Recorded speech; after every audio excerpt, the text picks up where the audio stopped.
Assalamualaikum Ustaz.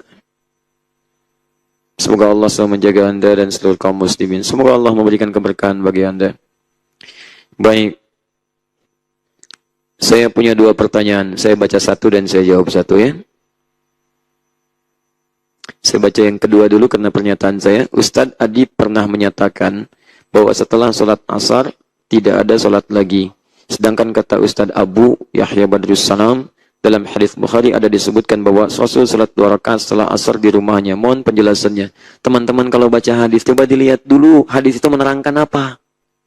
Ya kan? Jangan sekedar dibaca terjemahan. Dan tolong simak dengan tuntas, barangkali beliau sedang membahas satu penjelasan yang ada kaitan dengan sholat-sholat sebelumnya. Lihat baik-baik, ada waktu-waktu dilarang sholat. Seperti misalnya setelah subuh, seperti setelah asar, yang mendekat ke waktu maghrib. Kecuali dalam kondisi-kondisi tertentu. Apa di antara kondisi tertentunya? Misal, sholat fardu yang belum tertunaikan. Ada sholat sunnah yang sangat muakkadah, yang bisa dikerjakan waktunya setelah sholat yang lainnya. Ada. Di antara yang paling penting sholat itu dua di antaranya. Apa itu? Sholat pertengahan mencakup subuh dengan asar. Sholat pertengahan disebutkan di Quran surah kedua ayat 238. Posisi paling kanan sebelah atas. Hafidhu ala salawati was salatil wusta wa qumu lillahi qanitin. Jagalah waktu sholat, terutama sholat pertengahan. Sholat pertengahan disebut sebagai sholat subuh dan sholat asar. Karena itu disebut dengan ghadataini. Dua waktu yang sangat menentukan. Ini penting, saking pentingnya. Sholat sunnah sebelumnya pun itu dipandang luar biasa. 2 rakaat sebelum subuh, hadis riwayat Muslim hadis 724. Rakaat al-fajr khairu minad dunya wa ma fiha. 2 rakaat sebelum subuh lebih baik daripada dunia dan seisinya. Saking pentingnya ini beda dengan salat biasa. Makanya Nabi menyebutnya dengan rakaat al-fajr. Rakaat al-fajr 2 rakaat yang mengiringi fajar. Tidak dinamakan dengan qobliyah langsung. Padahal salat yang lainnya qabla dhuhri, ya, lihat kalimatnya qabla dhuhri, ya. Ada hadis riwayat At-Tirmidzi nomor hadis 414, riwayat Ummu Habibah.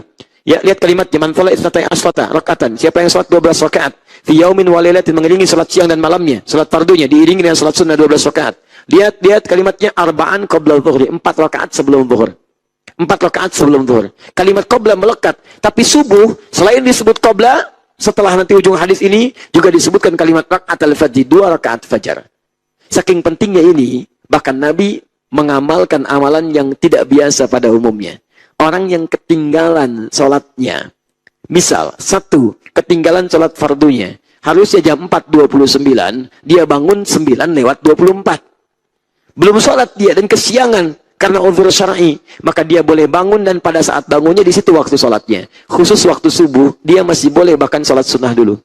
Saking pentingnya. Nabi dulu pernah dalam perjalanan, tiba-tiba kemudian berkata kepada Bilal, kamu jaga. Kata Bilal, saya insya Allah tidur, saya bangun Rasulullah sebelum subuh. Awas kamu ya. Tiba-tiba tidur, ikut tidur. Betul memang pada bangun. Kapan bangunnya? Setelah matahari terik. Rupanya ketiduran. Saat matahari sudah mulai bersinar, Nabi kemudian merasakan ada sesuatu dan bangun Nabi. Lihat, mudah bagi Allah untuk menyentuh Nabi bangun sebelum subuh. Mudah. Tapi kenapa diizinkan sampai matahari kemudian mulai menyinari wajahnya supaya menjadi sumber hukum bagi kita? Kalau ada yang kesiangan, seperti apa mengatasinya? Gitu cara membacanya. Begitu bangun kata Nabi, wailak ya Bilal, celaka kamu Bilal. Janji begini, nyatanya begitu. Kata Bilal, maafkan saya Rasulullah. Kamu lain kali jangan berjanji kalau tidak sanggup untuk melakukannya. Ikhtiar, berlindung kepada Allah. Silakan berwudu, kamu adzan.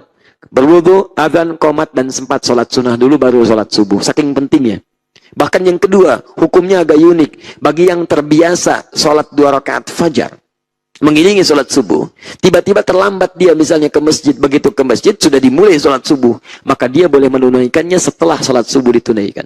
Bisa langsung dikerjakan atau menunggu waktu duha atau syuruknya jika umumnya makmum tidak mengetahui hukum itu. Kalau makmum sudah tahu, Anda selesai sholat subuh, Anda bangkit, Anda tunaikan 2 rakaat itu. Tapi kalau makmum belum tahu, Anda jangan bikin keramaian. Ya, Anda bangkit sholat.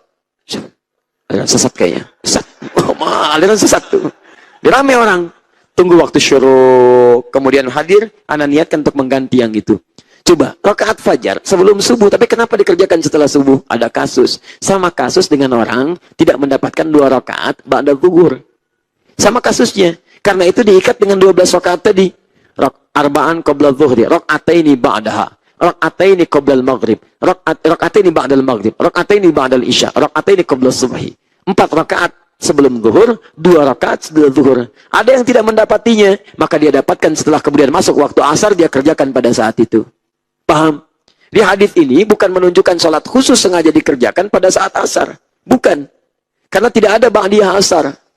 Ya, jadi kalaupun dikerjakan kemudian di rumah bukan dalam konteks itu, Anda gali lagi apa yang dikerjakan. Apakah Nabi mengerjakan ba'diyah asar atau mengerjakan sholat tertentu yang sebelumnya tidak sempat dikerjakan. Itu yang harus Anda cari. Jelas? Jadi kalau menyimak sesuatu tolong disimak dengan sempurna, dibaca kemudian